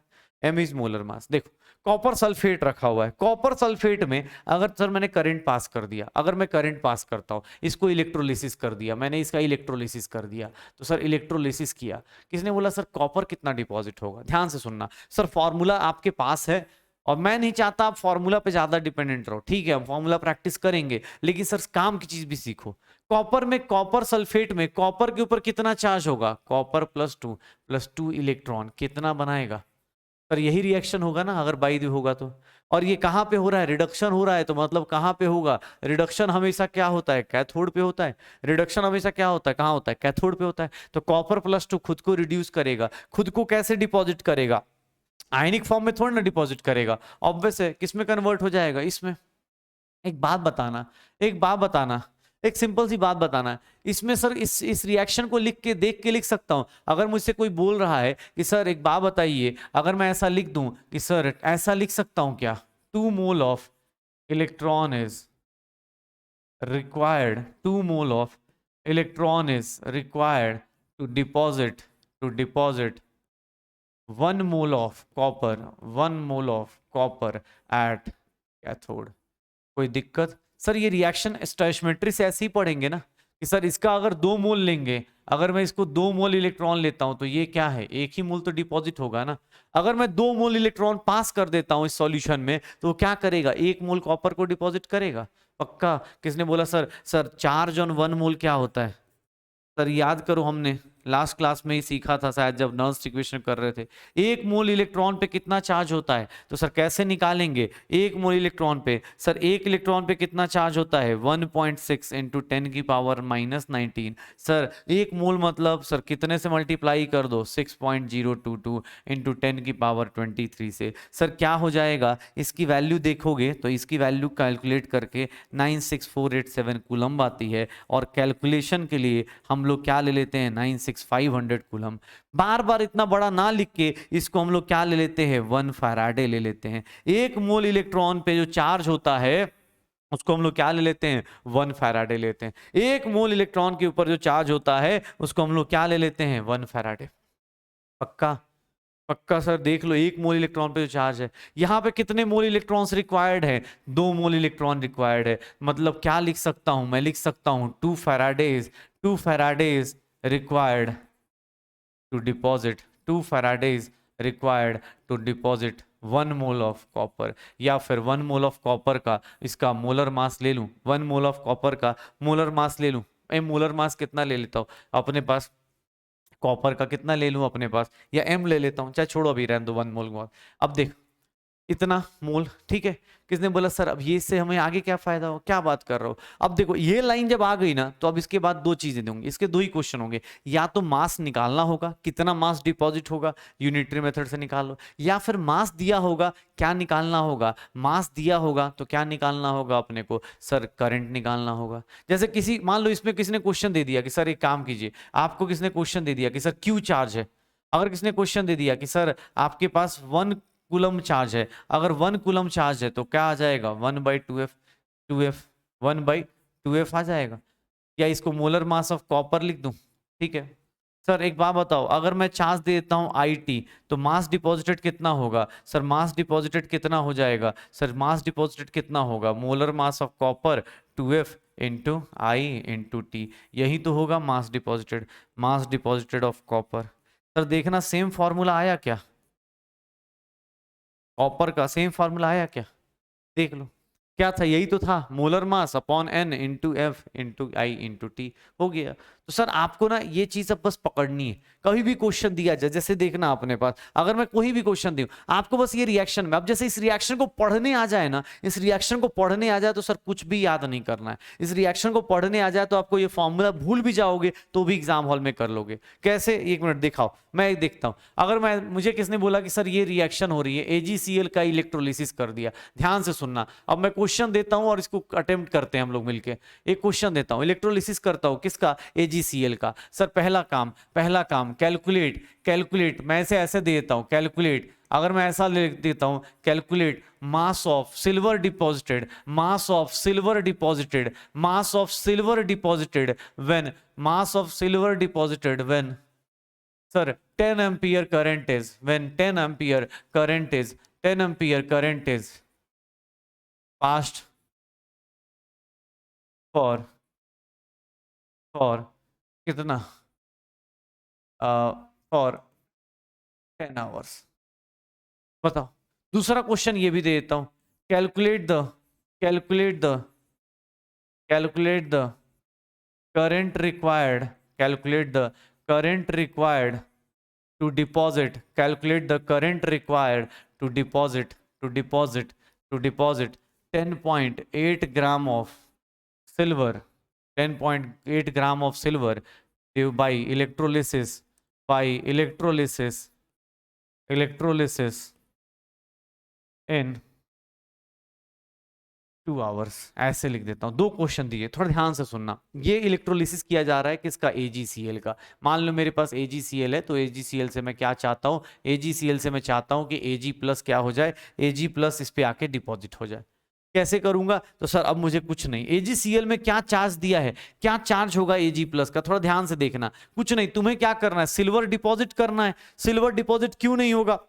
बिकॉज Ag पे क्या चार्ज है? Ag+1 चार्ज है। अब सर Ag+1 को डिपॉजिट करना है, मेटल में कन्वर्ट करना है, क्या देना पड़ेगा? इलेक्ट्रॉन देना पड़ेगा, इलेक्ट्रॉन देना पड़ेगा। सर इसको क्या बोलूं? अगर मैं इसको 1 मोल लेता हूं, 1 मोल का मास कितना होता है सर? 108 ग्राम। सिल्वर के 1 मोल का मास कितना होता है? 108 ग्राम। 1 मोल के लिए कितना मोल इलेक्ट्रॉन रिक्वायर्ड है सर? कितना चार्ज रिक्वायर्ड है? लिख सकता हूं 1 फैराडे, लिख सकता हूं 1 फैराडे। पक्का? किसने बोला सर? अब एक बात बताओ सर, बात बताओ, चार्ज कितना है? या फिर मास डिपॉजिटेड, डायरेक्ट फॉर्मूला यूज कर लेता हूं।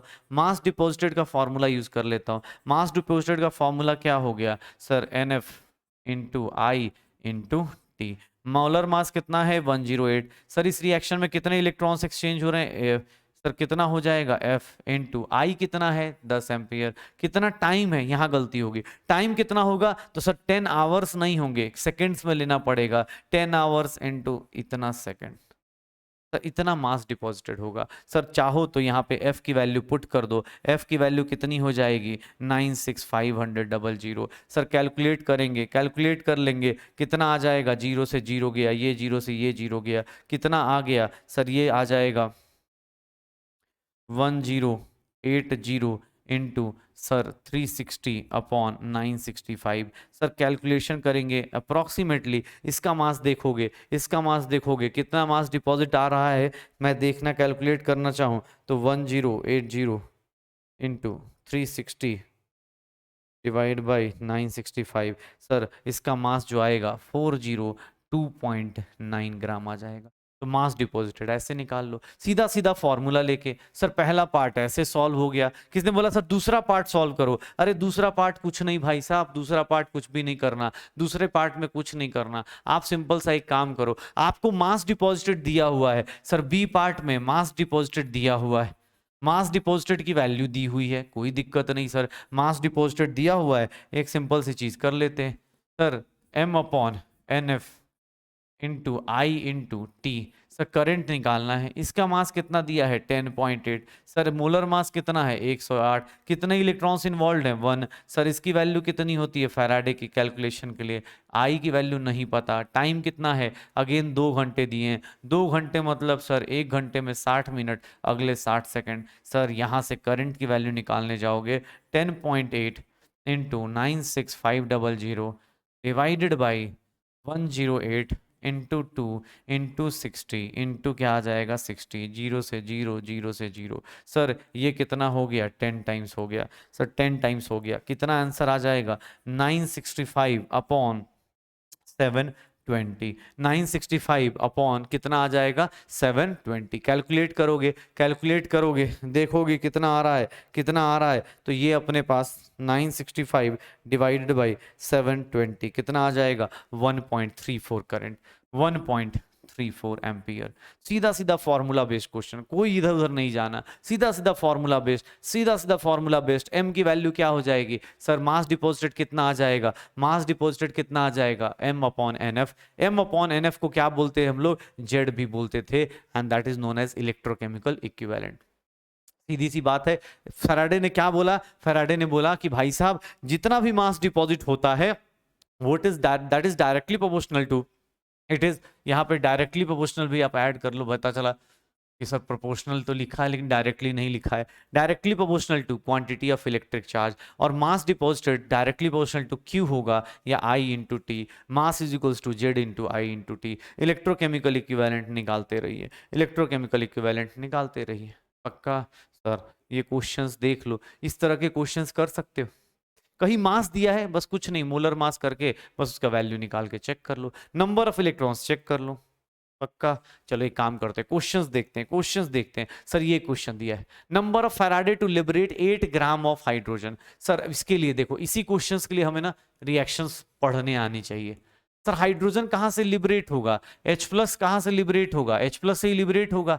H प्लस लिबरेट होगा कितना सर? H प्लस क्या करेगा? H प्लस क्या करेगा? 2 इलेक्ट्रॉन गेन करेगा, क्या लिबरेट करेगा? हाइड्रोजन गैस लिबरेट करेगा। पक्का देख लो सर यहाँ पे। सर ये 2 ग्राम, इसका 1 मोल, इसका 1 मोल हाइड्रोजन, 1 मोल हाइड्रोजन गैस कितने मोल इलेक्ट्रॉन से निकल रहा है? 2 मोल ऑफ इलेक्ट्रॉन से, या फिर इसी को हम लोग लिखना चाहें 2 फैराडे से निकल सकता है।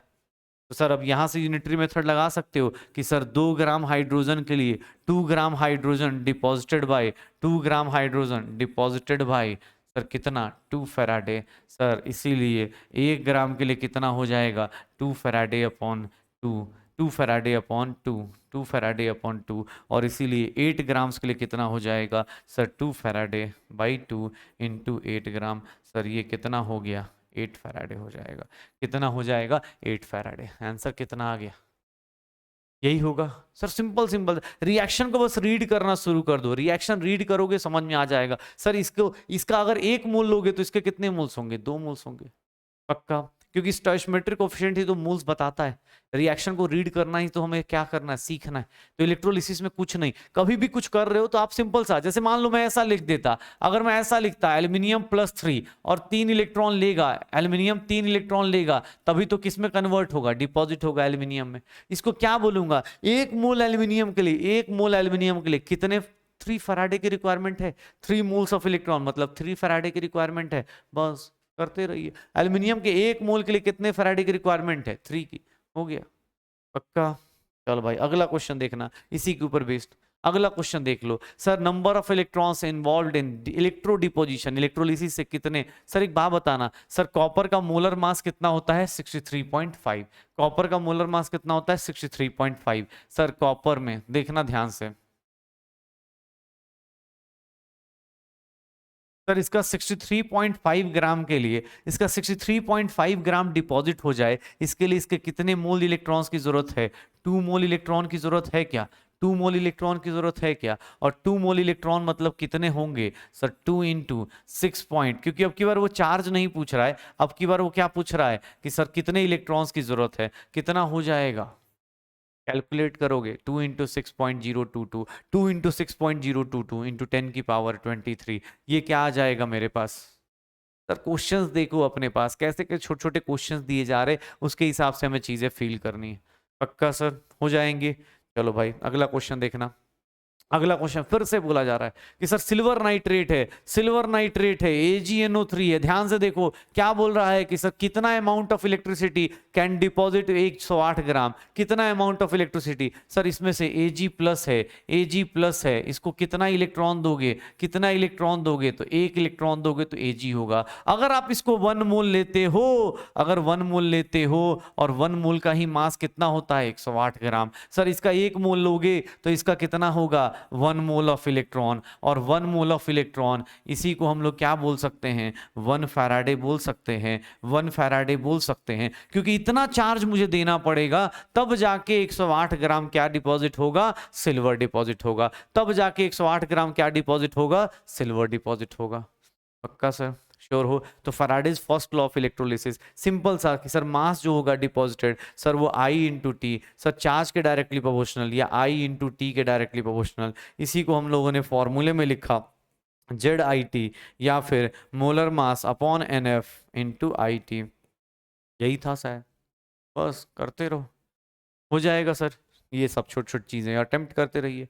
चलो सर अब देखो फैराडे सेकंड, देखो अब पहला लॉ सही फिट हो गया ना, तो फैराडे थोड़ा फ्लो में आया। उसने बोला भाई साहब ऐसे कैसे? फैराडे ने बोला अब तो मैं जोश में आ गया हूँ, अब तो मुझे पता चल गया है कि सर इलेक्ट्रोलिसिस में क्या होता है। इलेक्ट्रोलिसिस में मास डिपोजिशन होती है, ठीक है। लोगों ने बोला ठीक है मास डिपोजिशन होता है, तो उसने बोला रुको रुको 1 मिनट रुको, मैं और एक लॉ दूंगा, मैं तुम्हारी जिंदगी में ऐसे नहीं जाऊंगा, मैं तुम्हारी जिंदगी में एक और लॉ देके जाऊंगा। क्या बोल रहा है कि सर अगर एक बात बताता हूं, अगर same quantity of electricity, same quantity of charge अगर आप पास करते हो, किसके थ्रू? डिफरेंट अलग अलग लोगों से पास करते हो। फैराडे ने बोला भाई साहब अलग अलग लोगों से पास करोगे तो भी मुझे दिक्कत नहीं। पता है अगर मान लो मैं इससे मान लो इलेक्ट्रिसिटी पास करता हूं, अगर मैं इलेक्ट्रोलिसिस पास करता हूं, मान लो ये सॉल्यूशन है, अगर मैं इलेक्ट्रिक करंट पास करता हूं अलग अलग लोगों से, अलग अलग लोगों से, अलग अलग लोगों से, ठीक है, अगर मैं इलेक्ट्रिसिटी पास करता हूं, भाई क्या हो रहा है, अगर मैं इलेक्ट्रोलिसिस करता हूं अलग अलग लोगों का, लेकिन बस करंट सेम है। मान लो इसमें मैंने करंट 5 एम्पियर की करंट पास कर रखी है, ये ए है भाई साहब, ये बी है, ये सी है, ए बी सी से पास किया। सर ये क्या बोल रहा है, 5 एम्पियर आप पास कर रहे हो ना, आप सेम एम्पियर सेम टाइम के लिए, सेम टाइम के लिए सेम टाइम भी सेम रखो, मतलब एम्पियर और टाइम सेम है तो मतलब क्या सेम है, चार्ज क्या होगा, इक्वल होगा। अगर इक्वल चार्ज पास करते हो तीनों लोगों से तो पता है मास ऑफ ए डिपॉजिटेड कितना आएगा, मास of A deposited, mass of A deposited. किसने बोला sir mass of A deposited, इसको एम में लिख लेता हूं। सर इसको क्या बोलूं, सर ये इसको क्या बोलूं, मास of be deposited, mass of be deposited, इसको क्या लिख दूं, तो sir mass of D deposited. ये क्या हो गया सर, ये क्या हो जाएगा, एम बी हो जाएगा। And this will be mass of C deposited, mass of C deposited, इसको क्या लिख दूं, सी लिख दूं। तो सर ये पता होगा एम सी क्या होगा, M A M B M C क्या हो रहा होगा। तो इसने बोला अगर सेम तरीके से पास करते हो, सेम चार्ज पास करते हो, तो जो मास डिपॉजिटेड होते हैं, सर अगर मैं इन दोनों का रेशियो ले लूं, M A is to M B is to M C का रेशियो ले लूं, M A is to M B is to M C का रेशियो लूं, तो ये पता है इक्विवेलेंट मास आते हैं ए के, और इक्विवेलेंट मास बी के, और इक्विवेलेंट मास सी के। अब तुम बोलोगे सर इक्विवेलेंट मास तो हमने पढ़ा ही नहीं, बहुत बड़ी चीज नहीं है सर, बस पहले समझो ये क्या बोल रहा है। अगर सेम करंट पास करते हो तो सर इसका जितना मास डिपॉजिट होगा, इसका जितना मास डिपॉजिट होगा, इसका जितना मास डिपॉजिट होगा, वो सब के सब किसके रेशियो में आएंगे, इक्विवेलेंट के। और पता है इक्विवेलेंट क्या होता है, बहुत डिफिकल्ट चीज होती है, बहुत डिफिकल्ट। पता है इक्विवेलेंट क्या होता है, कुछ नहीं सर, देखो ये कुछ नहीं, बस डराएगा धमकाएगा, कुछ करना जाना है नहीं इसको। ये देखो M A is to M B is to M C, sir ये क्या है, mass deposited, this ratio is nothing, molar mass of A divide by number of moles, number of electron जो ए में ट्रांसफर हो रहे। Sir molar mass of B divide by number of moles जो B में deposit हो रहे, जो electrons required हैं। Molar mass of C divide by number of electrons जो उसमें उसके अंदर चेंजेस आ रहे हैं। मतलब ध्यान से सुनना, ध्यान से सुनना, अब मैं बताता हूं। अरे कहां गया ये, अब देखो अपने पास, जैसे मान लो ये, ध्यान से सुनना क्या हो रहा है। सर अगर मैं 3 सॉल्यूशन से पास कर देता हूं, देखना ध्यान से,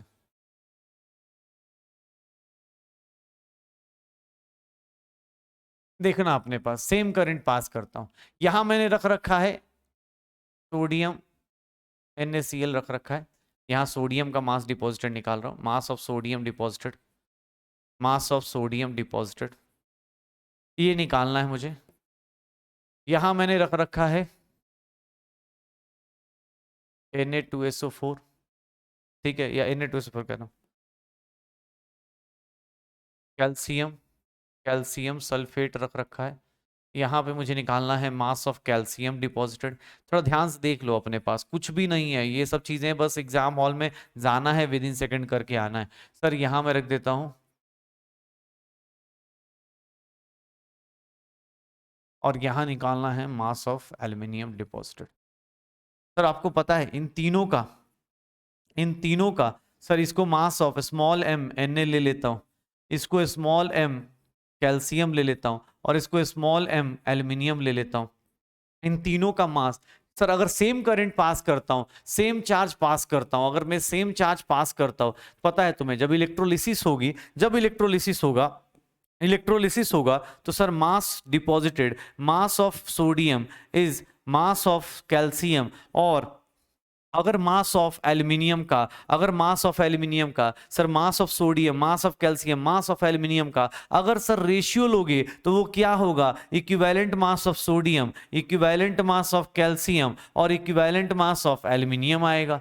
अब तुम बोलो सर क्या होगा, तो कुछ नहीं, molar mass of sodium divided by, sir NaCl में सोडियम को कितने इलेक्ट्रॉन्स चाहिए होंगे, कितने इलेक्ट्रॉन्स चाहिए होंगे ताकि वो सोडियम में डिपॉजिट हो जाए, एक, तो इसका एक आ गया। सर इसका क्या हो जाएगा, कैल्शियम में कितना चाहिए होगा, कैल्शियम +2 है, उसमें कितना चाहिए होगा, कैल्शियम सल्फेट में कितना चाहिए होगा, कैल्शियम को कितना चाहिए, सर कैल्शियम +2 है, 2 इलेक्ट्रॉन लेगा, क्या बना देगा, कैल्शियम, तो सर इसके अंदर 2। एल्यूमिनियम के अंदर, एल्यूमिनियम पे कितना है, sir mass of aluminium divide by क्या आ जाएगा, 3। तो सर कुछ नहीं, सर जो मास डिपॉजिटेड का रेशियो आता है वो किसके इक्विवेलेंट आता है, किसके रेशियो में आता है? इक्विवेलेंट मास का रेशियो। और इक्विवेलेंट मास का ratio is nothing molar mass divide by number of electrons. Molar mass divide by उसके number of electron, molar mass divide by इसके नंबर ऑफ इलेक्ट्रॉन्स। सर आपको equivalent mass से डरना नहीं। Equivalent mass is nothing molar mass upon उसके number of electrons, molar mass divide by उसके number of electron, molar mass divide by इसके number of electrons. बस ये करना है अपने को, यही करना है और कुछ भी नहीं सर, यही करना है, बस यही करते रहिए। Sir Faraday second law of electrolysis क्या है कि अगर सेम चार्ज को, सेम क्वांटिटी ऑफ चार्ज को अगर आप पास करते हैं इलेक्ट्रोलाइट से, तो सर अलग अलग उलुओं का जो मास डिपॉजिटेड मिलेगा वो उसके किसके टर्म्स में मिलेगा? इक्विवेलेंट मासेस के फॉर्म में मिलेगा। किसके रेशियो में मिलेगा? In ratio of their equivalent masses, ratio of their equivalent masses. पक्का हो जाएगा सर, हो जाएगा। चलो एक काम करते हैं, क्वेश्चन देखते हैं, क्वेश्चन देखते हैं, फिर आपको अच्छे से और ज्यादा अच्छे से होगा। ये देखो 3 फैराडे ऑफ इलेक्ट्रिसिटी पास किया मैंने, किसके किसके थ्रू? Al2SO3 के थ्रू, कॉपर सल्फेट NaCl के थ्रू।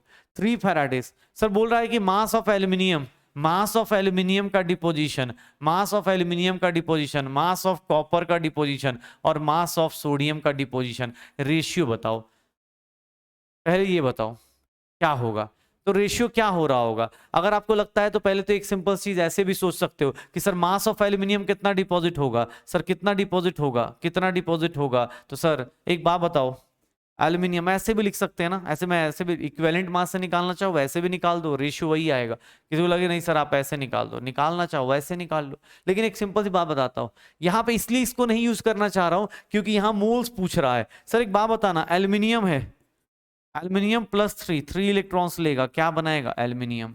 सर ये 3 फैराडे लेने से कितना बनाता है? 1 मोल बना रहा है। 3 फैराडे इलेक्ट्रिसिटी लेगा तो कितना बनाएगा एल्यूमिनियम? 1 मोल। सर अपने पास कॉपर है, कॉपर प्लस 2 है, कॉपर प्लस 2 इलेक्ट्रॉन्स लेगा, क्या बनाएगा? कॉपर। सर इसका 1 मोल बनाने के लिए सर इसका कितना फैराडे होगा? 2 फैराडे। तुमने कितना दिया है? 3 फैराडे। 3 फैराडे से कितना बनेगा ये? 3 फैराडे से कितना बनेगा? सर 3 इंटू 1/2 1.5 मोल। इसका कितना बनेगा? 1.5 मोल बन जाएगा। किसने बोला सर सोडियम का बताओ? सोडियम प्लस है, सोडियम प्लस है, 1 इलेक्ट्रॉन लेगा, क्या बनाएगा? सोडियम बनाएगा। सर 1 फैराडे से कितना मोल हो रहा है? 1 मोल। 3 फैराडे से कितना हो जाएगा? 3 मोल्स हो जाएगा। तो सर रेशियो किसका कितना मास डिपॉजिट हो रहा है, किसका कितने मोल्स डिपॉजिट हो रहे हैं? एल्यूमिनियम का कितना हो रहा है? 1। एल्यूमिनियम का कितना हो रहा है? 1। सर इसका कितना हो रहा है? 1.5। और उसका कितना हो रहा है? सर 1.5। और उसका कितना हो रहा है? 3।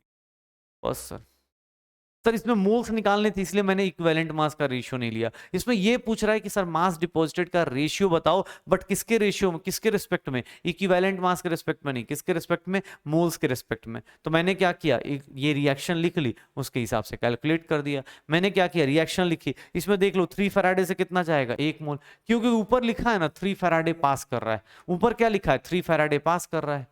तो बस सर 3 फैराडे पकड़ लो। यहाँ 2 फैराडे से देख लो, 2 फैराडे से 1 मोल, तो 3 फैराडे से कितना हो जाएगा? 1.5 मोल। यहाँ पे 1 फैराडे से कितना हो रहा है? 1 मोल, तो 3 फैराडे से कितना हो जाएगा?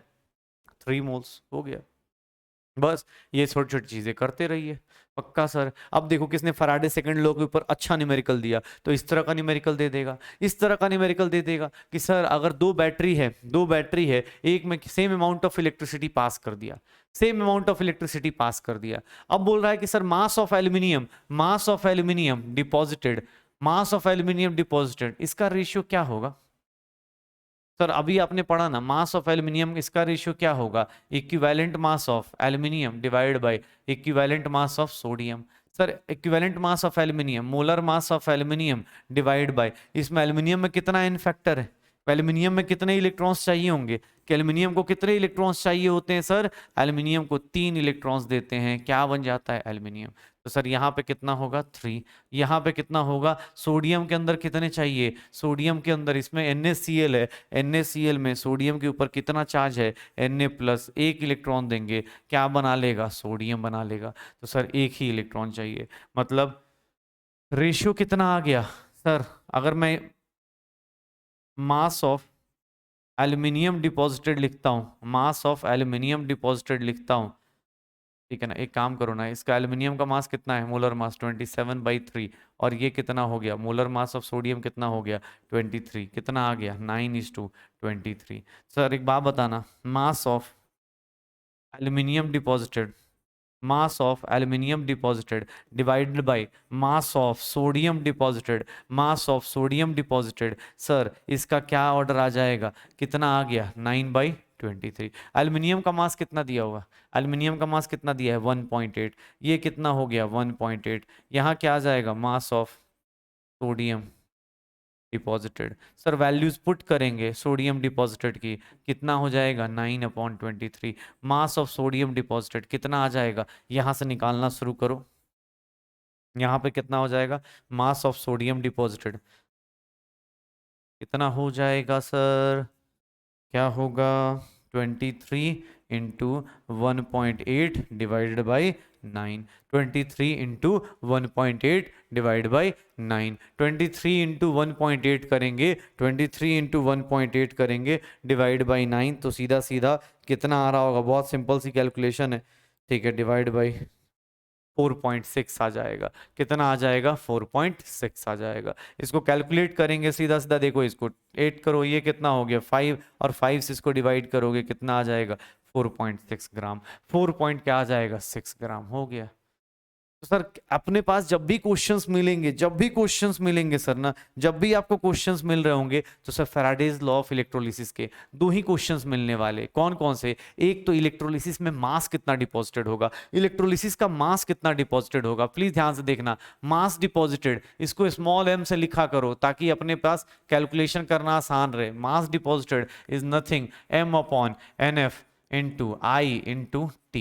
Sir m is molar mass, f is Faraday's constant, n is number of electrons जो चाहिए, I क्या है करंट एम्पियर में चाहिए, टाइम किस में चाहिए सेकेंड्स में चाहिए।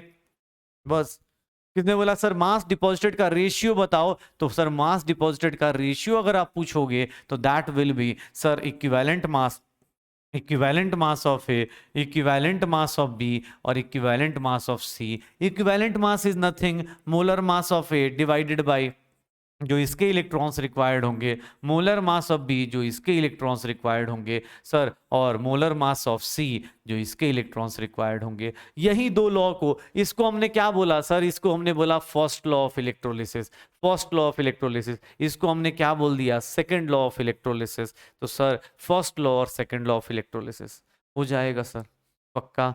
तो कल की क्लास में सर अब हम लोग क्या करने वाले, आज हम लोग फैराडेज लॉ करके जा रहे, फैराडेज लॉ ऑफ इलेक्ट्रोलिसिस हम आज कर रहे।